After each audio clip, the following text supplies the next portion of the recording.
The Draktar had ruled the Kepler expanse for thousands of years. They were ancient dragons of immense power, but something was wrong. Their bloodline was fading away, dying with each passing generation. The greatest scientists and healers among them could not stop it. No heir had been born naturally in over 500 years. The Council of Elders gathered in the Grand Throne Room, their massive forms casting shadows across the marble floor. Empress Victoria sat upon her throne, her scales shimmering with gold and silver.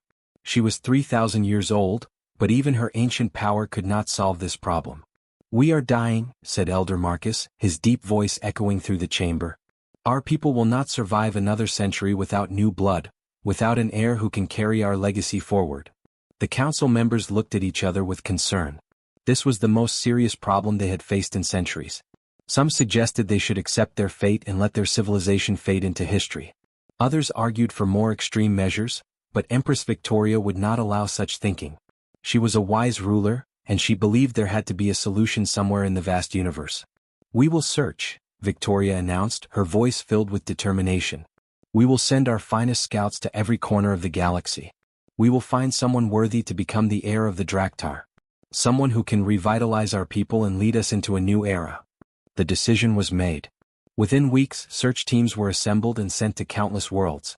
Commander Helena was chosen to lead one of the most important teams. She was the finest dragon scout in the entire realm.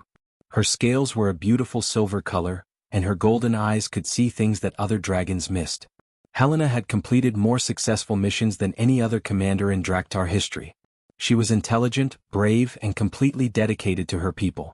Helena gathered her team and began their search. They traveled through space in their advanced spacecraft, visiting world after world. They searched among the warrior races of the outer systems, hoping to find someone with strength and courage. They searched among the genius-level civilizations, looking for someone with the intellect to understand Draktar science and philosophy. They visited the ancient beings who had lived for millennia, thinking perhaps one of them might carry compatible genetics. After 50 worlds and hundreds of months of searching, Helena found nothing suitable. The warrior races were strong but lacked the mental capacity.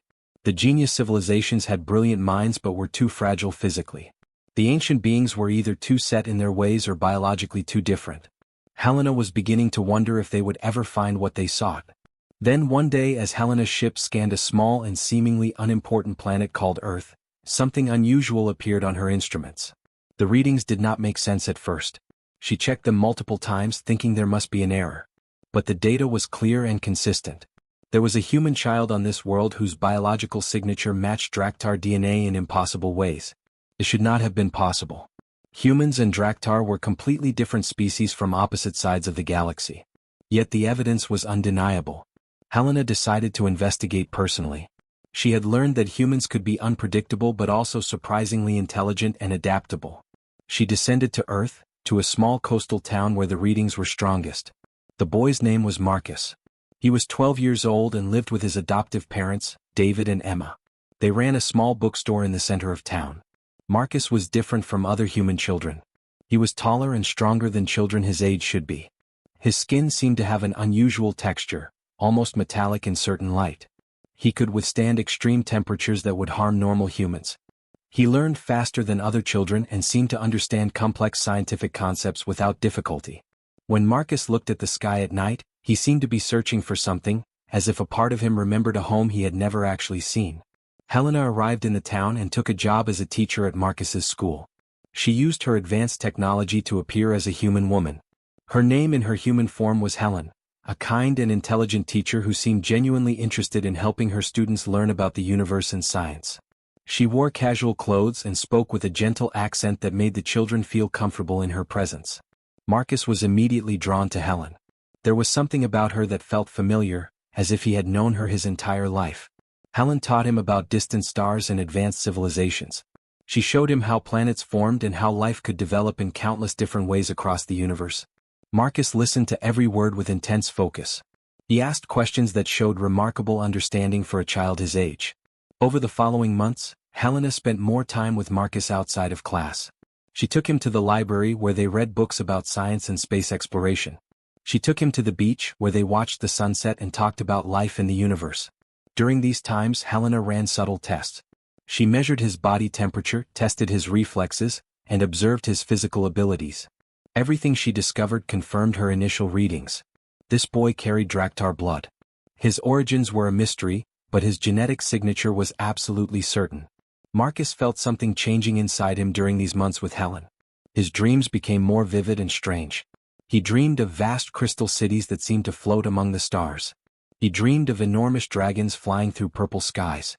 He dreamed of a voice calling to him from across the universe, a voice that felt ancient and familiar. When he woke from these dreams, his heart would race and his whole body would feel warm. He began to wonder if Helen knew something about these strange dreams.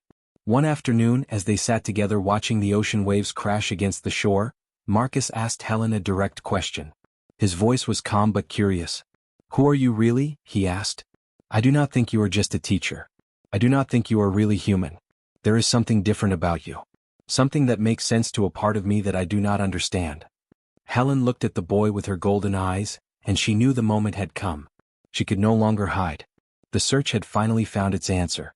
She took a deep breath and prepared to reveal the truth that would change Marcus's life forever. Marcus sat on the beach next to Helen, waiting for her answer. The sun was beginning to set, painting the sky in shades of orange and red. The ocean breeze carried the smell of salt water and seaweed. For a long moment Helen said nothing. She simply stared out at the horizon, her expression serious and thoughtful. Marcus could see something changing in her face, as if she was making an important decision. "You are very observant," Helen finally said, her voice different from before. It was deeper, more musical, and carried a strange quality that seemed to make the air vibrate around them. Most humans would not notice. Most would accept what they see on the surface and never question deeper. But you are not like most humans, Marcus. That is because you are not entirely human. Marcus felt his heart skip a beat. He had suspected something unusual, but hearing the words spoken aloud was different. It was real now. He opened his mouth to speak, but no words came out. Helen turned to look at him directly, and in her eyes he could see something ancient and powerful. "What do you mean?" Marcus finally managed to ask, his voice shaking slightly. "My parents told me I was adopted when I was a baby. They said they did not know where I came from. They said it did not matter because they loved me. Is there something wrong with me? Am I sick?" Helen reached out and gently took his hand. Her skin felt warm, almost hot to the touch. "There is nothing wrong with you, Marcus," she said softly. "There is something extraordinary about you. And your parents were telling you the truth as much as they knew it. But there is much more to your story than they ever realized." Helen stood up and looked around to make sure no one else was watching. The beach was empty except for the two of them. She took a step back from Marcus and closed her eyes. Her entire body began to shimmer and change. Her clothes seemed to dissolve into light. Her skin transformed from human flesh to something metallic and scaled. Her form grew larger and larger. Wings exploded from her back, massive and powerful, with feathers that shimmered like emeralds and gold. Her face elongated into a snout filled with sharp teeth. Her eyes blazed with ancient power and intelligence. Marcus stumbled backward, his eyes wide with shock. But he was not afraid. Instead, he felt a strange sense of recognition, as if part of him had always known this moment would come. As if some deep part of his DNA remembered this form from a past he could not consciously recall. "My name is not Helen," the dragon said, her voice now a rumbling thunder that seemed to shake the earth. "My true name is Helena, and I am a commander of the Draktar, an ancient race of dragons from the far side of the galaxy. I have searched for you for a very long time, Marcus. We have all been searching for you." Marcus felt the world spinning around him. Dragons? The far side of the galaxy? Searching for him? None of this made sense, and yet somehow it made perfect sense. All the strange things about his life suddenly began to fall into place. His unusual strength, his ability to withstand heat, his intelligence beyond his years, his strange dreams of crystal cities and dragons flying through purple skies. It was all connected. "I do not understand," Marcus said, his voice barely above a whisper. "Why are you searching for me? What do you want from me?" Helena transformed back into her human form, becoming Helen again. She sat down on the sand next to Marcus and took his hand once more. "Your real parents were members of the Draktar royal family," she explained. "They were your mother, Princess Catherine, and your father, Prince William. You were born among our people, in a great palace surrounded by crystal towers and advanced technology beyond anything humans have ever imagined." She paused, and Marcus could see sadness in her eyes. "When you were only an infant, very young indeed, our people fell into conflict. There was a rebellion, a terrible war among our own kind. Your parents were killed in that conflict. They were murdered by those who wanted power and were willing to do anything to get it. Marcus felt tears beginning to form in his eyes. He had never known his real parents, but hearing that they had been murdered filled him with a strange combination of sadness and anger. "What happened to me?" he asked. "How did I end up here on Earth?" "A loyal servant of your family, a kind dragon named Robert, managed to escape with you during the chaos," Helena continued. "He knew that if the rebels discovered you were alive they would kill you too. So he made a difficult choice. He used advanced technology to disguise your appearance, to make you look completely human. Then he brought you to this planet, to Earth, which is very far from our world. He left you with a family he knew would love you and protect you. He left you with David and Emma." Marcus absorbed this information slowly, trying to understand it all. "But why are you telling me this now?" he asked. "Why come find me after all these years?" Helena's expression became serious and determined. "Because our people are dying," she said bluntly. "The Draktar are an ancient civilization, but our bloodline is fading. We cannot have children naturally anymore. Our greatest scientists cannot stop it. Without new blood, without an heir to lead us and give us hope, we will disappear from the universe. We will be forgotten as if we never existed at all." She squeezed his hand gently. "Our Empress Victoria made a decision. She sent search teams across the entire galaxy, looking for someone who might carry Draktar blood. Someone who might be able to help us survive. My instruments detected your unique genetic signature. You are that person, Marcus. You are the last surviving heir of the Draktar royal family. You are the hope of our entire civilization." Marcus stood up and walked toward the water, his mind racing with thoughts and emotions. His entire life, everything he had believed about himself, was suddenly different. He was not just a normal boy. He was a dragon. He was royalty. He was a prince. He was the last heir to an entire alien civilization. "What happens now?" Marcus asked, turning back to look at Helena. "What do you want me to do?" Helena stood up and walked toward him. "We want you to come with us," she said. "We want you to return to your world, to the world of the Draktar. We want you to learn about your heritage and your people. We want you to become what you were always meant to be." Marcus looked back at the town, at the place where he had lived his entire life. He thought about David and Emma, the people he called his parents. He thought about his school, his friends, and everything familiar to him. Then he looked at Helena, at this magnificent dragon who had searched so far and so long to find him. "I need to say goodbye," Marcus said quietly. "I need to tell my parents." Helena nodded with understanding. "Of course," she said. "They deserve to know the truth." Marcus stood in the grand throne room of the Draktar royal palace, and his breath caught in his throat. The room was enormous, far larger than any building he had ever seen on Earth.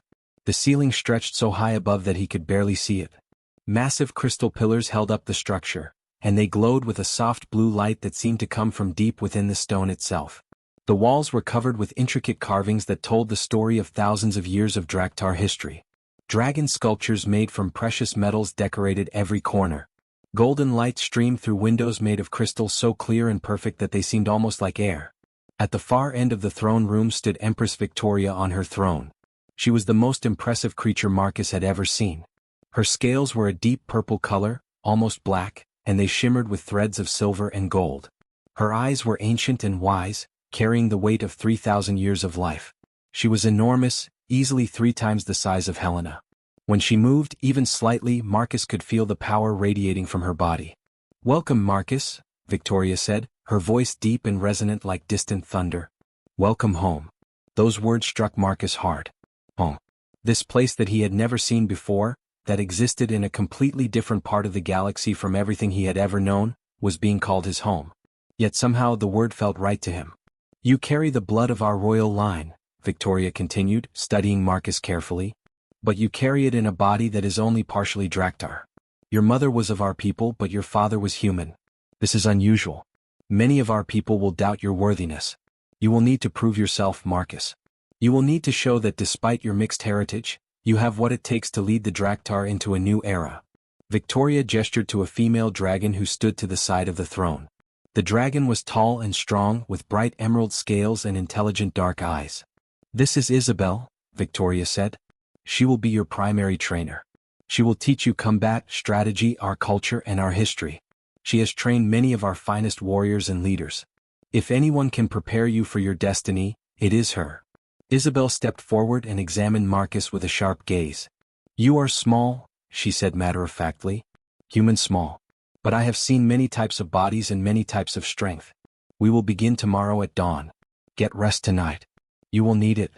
The training began the very next morning. Marcus woke early in the chambers that had been prepared for him. The room was beautiful, with high ceilings and windows that overlooked an enormous crystal garden. He dressed in the training clothes that had been left for him. They were made of a flexible material that felt almost like silk but was much stronger. Isabel took him to the training grounds, a massive open courtyard surrounded by high walls. Other young dragons were already there, practicing their combat techniques. They ranged in size from only slightly larger than Marcus to nearly as big as Helena. When they saw Marcus, many of them stopped what they were doing and stared. A human prince among dragons. It was almost impossible to believe. Begin with basic forms, Isabel commanded. She demonstrated a series of movements, powerful and precise. Marcus tried to copy her, but his human body was not designed for draconic movements. He stumbled and fell several times. The other dragons watched, some with curiosity, some with barely hidden amusement. But Marcus did not give up. Every day he trained harder. Every day his body grew stronger. His muscles developed power they had never had before. His movements became faster and more coordinated. Isabel pushed him relentlessly, demanding perfection from him, treating him no differently than she treated the young dragons born to Draktar parents. Weeks passed. Marcus began to understand that pure strength was not the only weapon in combat. Strategy was equally important. Intelligence was crucial. A clever fighter could defeat a stronger opponent by understanding their patterns and using their own power against them. He began to win some of his training matches, not by overpowering his opponents but by outthinking them. Beyond physical training, Marcus began his cultural education. He learned the Draktar language, which was complex and beautiful with sounds that human vocal cords could barely produce. He studied their history, learning about centuries of wars and peace, discovery and loss. He read their philosophy, understanding how they viewed life, death, and the meaning of existence. He made friends among the younger dragons. There was James, a scholar with scales of deep blue and a mind full of questions about other worlds and civilizations.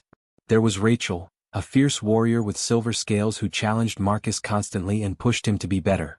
There was Thomas, a kind dragon who helped Marcus understand Draktar culture and made him feel welcome when others were doubtful. One evening, Marcus sat with James in the library, surrounded by thousands of ancient texts and glowing screens displaying Draktar knowledge. "Do you think they will ever fully accept me?" Marcus asked. "Even with all this training, even if I become strong, I am still part human. I will never be fully Draktar." James adjusted his glasses, a human invention that some younger dragons had started using because they found them useful. "Acceptance is complicated," James said thoughtfully. "Many of our people are afraid of change.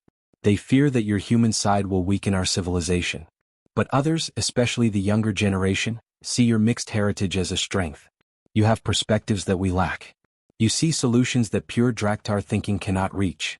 After 6 months of intense training, Marcus had transformed. His body was stronger, more capable than he ever thought possible. His mind was filled with knowledge about his people and their world. He could speak the Draktar language fluently. He could fight competently against trained warriors.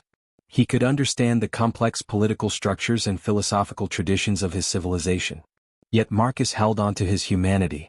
He maintained his compassion and his belief that all life had value. He did not accept every Draktar tradition without question. He challenged ideas that seemed cruel or unjust. He showed respect to the lower servants in the palace, something that surprised many of the higher-ranking dragons. Isabel called him to the training courtyard one final day. "Your physical and intellectual training is complete," she said. "You have proven yourself capable. But there is one final test you must face. It is the trial of succession, a test that will determine if you are truly worthy to become heir to the Draktar throne. This test will push you beyond anything you have yet experienced. It will test not just your strength or your intelligence, but the very core of who you are." Marcus nodded, understanding that his true challenge was only just beginning. The day of the trials of succession arrived with great ceremony and fanfare. The entire Draktar population gathered in the grand arena, a massive structure carved from a single piece of crystal that could hold thousands of dragons. The arena was circular, with high walls and an open sky above. Sunlight streamed down onto the arena floor, which was smooth and polished to perfection. Every dragon in the kingdom wanted to witness this historic event. A human boy, the heir to their throne, would attempt the trials that had determined leadership for 10,000 years. Empress Victoria sat in the highest seat, surrounded by the Council of Elders. They watched with expressions that ranged from skeptical to hopeful. Below them, row upon row of dragons filled the stands. They talked among themselves, wondering if Marcus could possibly succeed. Some whispered that he was too weak, too human, too fragile. Others expressed cautious optimism, hoping that this young heir might bring new hope to their dying civilization. Marcus stood alone in the center of the arena, dressed in simple white clothing. He looked small compared to the vast space around him. He looked even smaller compared to the enormous dragons watching him from the stands.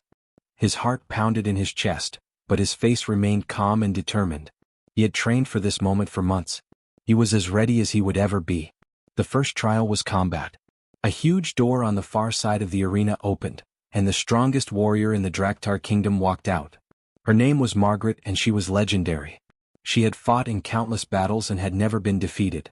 Her scales were scarred from 1,000 fights, but each scar was a mark of victory.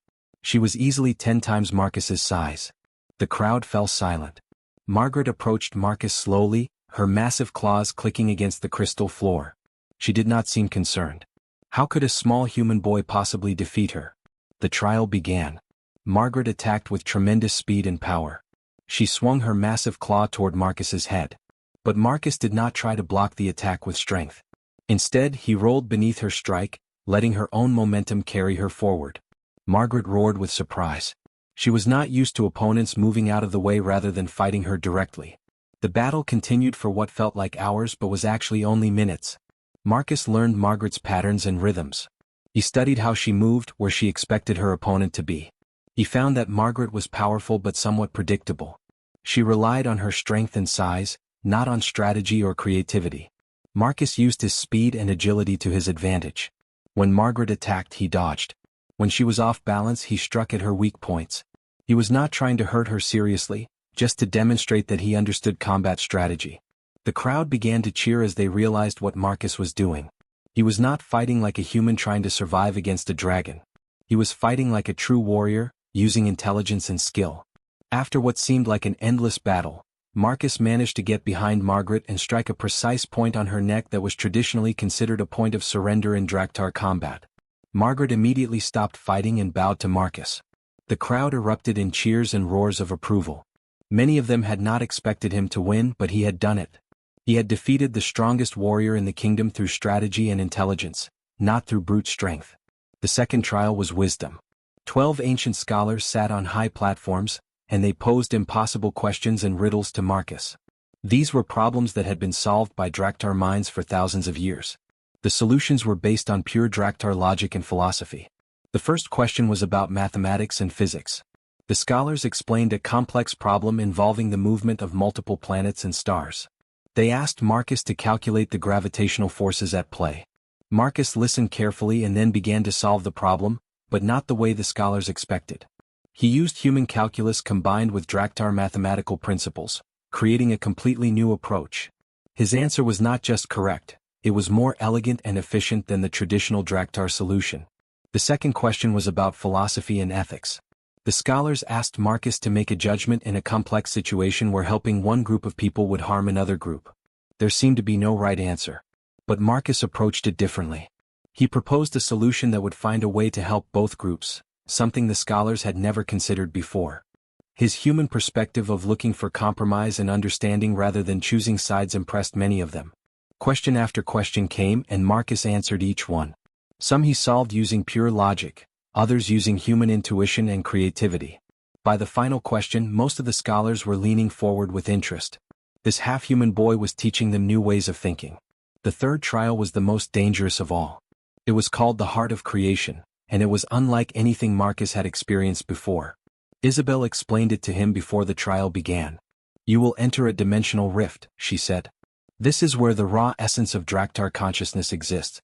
It is where our spirits are born. You will face illusions and tests that will challenge not just your body or your mind but your very soul. You must find your way through and emerge on the other side." Marcus stepped into a massive crystal chamber. The walls began to glow with swirling patterns of light and color. The ground beneath his feet seemed to shift and change. Then, suddenly, the chamber transformed. He was no longer inside the arena. He was floating in space, surrounded by thousands of scenes playing out around him. He saw Draktar armies crushing entire civilizations beneath their claws. He saw the suffering of enslaved peoples on conquered worlds. He saw injustice and cruelty perpetrated by his own kind in the name of expansion and power. The visions came faster and faster, showing him the darkest aspects of Draktar history. They showed him terrible things that his ancestors had done. Marcus felt overwhelmed by the weight of this knowledge. He wanted to reject it, to deny that his people could do such things. But he forced himself to look at it, to understand it, to accept that this was part of his heritage. Then the visions changed.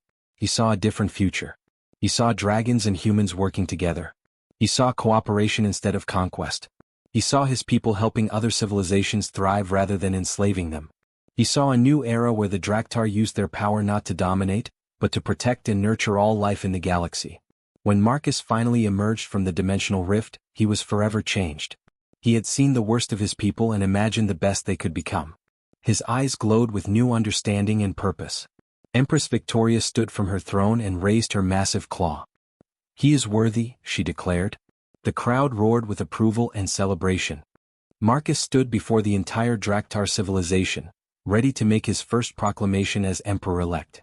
The grand throne room was filled to capacity with dragons of all ages and ranks. The Council of Elders sat in their traditional places. Empress Victoria remained on her throne, but today was different. Today the power was beginning to pass to the next generation. Today Marcus would announce the vision he had carried with him since his trials. He took a deep breath and began to speak, his voice clear and steady. "I have seen the history of our people," Marcus said. "I have seen the great things we have accomplished. I have also seen the suffering we have caused. As your future leader, I cannot ignore either of these truths. I cannot lead you into the future by pretending our past was only glorious. We must acknowledge what we have done, and we must commit ourselves to doing better." The throne room fell silent. Some dragons looked shocked. Some looked angry. Others, particularly the younger dragons, leaned forward with interest. "My first decree as Emperor-elect is this," Marcus continued. "We will establish diplomatic relations with the civilizations we have previously conquered or dominated. We will recognize their independence and their right to self-determination. We will no longer treat other species as inferior beings to be ruled by us. We will treat them as equals and as potential allies." Elder Thomas stood up from his seat. He was one of the most traditional members of the council, and his face showed clear disapproval. "This is madness," he shouted. "We have ruled through strength and power for 10,000 years. Weakness will destroy us." But before Thomas could say more, many younger dragons began to applaud. They stood from their seats, expressing their support for Marcus's vision. The sound of their approval filled the chamber. Empress Victoria watched with an expression of calm acceptance. She had lived for 3,000 years and had learned that change was inevitable. The only question was whether you shaped that change or were swept away by it. Marcus continued outlining his plans. He announced that the Draktar would create exchange programs where young dragons would live among other civilizations to learn their ways and build understanding. He declared that they would reform their genetic science, using their advanced knowledge not just to preserve the Draktar bloodline, but to help other dying species survive and thrive. The announcement that caused the most controversy was Marcus's decision to change the system of leadership itself. "From this day forward," he said, "future leadership of the Draktar will be based not on bloodline alone, but on merit and character. Any dragon, regardless of their family background, will have the opportunity to prove themselves worthy of leadership." This statement caused an uproar. The nobles and the highly ranked families protested loudly. Their power came from their lineage, from their connection to ancient royal families. If leadership could be earned by anyone, their privilege would be threatened. But Marcus stood firm, and Helena, Isabel, James, Rachel, and Thomas, the friends he had made during his training, stood beside him, supporting his vision. Not everyone accepted his changes gracefully. A faction of traditionalists, led by a powerful dragon named Victor, began to organize resistance. They held secret meetings and plotted to undermine Marcus's authority. They spread rumors that Marcus was too human, that his leadership would weaken the Draktar, that they should find another heir who would preserve their traditional ways. Marcus knew about these conspiracies, but he did not respond with violence or punishment. Instead, he invited Victor to meet with him privately in the palace gardens. The two of them sat beneath a massive crystal tree that grew in the center of the garden. "You fear change," Marcus said to Victor. "I understand that. Change is frightening. Your family has held power for thousands of years. My reforms will take that power away from you. That is difficult to accept. Victor glared at him. You are destroying everything we have built, Victor said bitterly. We were proud. We were strong. Now you want us to be weak and foolish, treating lesser species as equals. I do not want us to be weak, Marcus replied calmly. I want us to be strong in a different way. A civilization that must rule through fear and domination is not truly strong. A civilization that is strong enough to show compassion, to share power, to work with others instead of controlling them, that is true strength. Marcus reached out and placed his hand on Victor's arm. Come with me on this journey, Marcus said. You are intelligent and powerful. Instead of working against my vision, help me make it work. Help me prove that change can be good. Help me build something new. Victor was silent for a long moment. Something in Marcus's words resonated with him.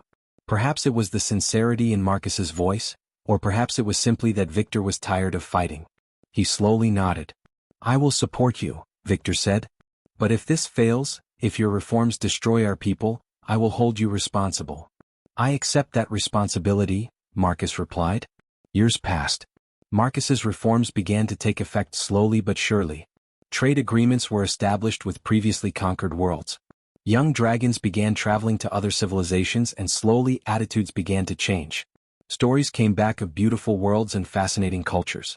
Dragons began to understand that there was value in diversity and cooperation.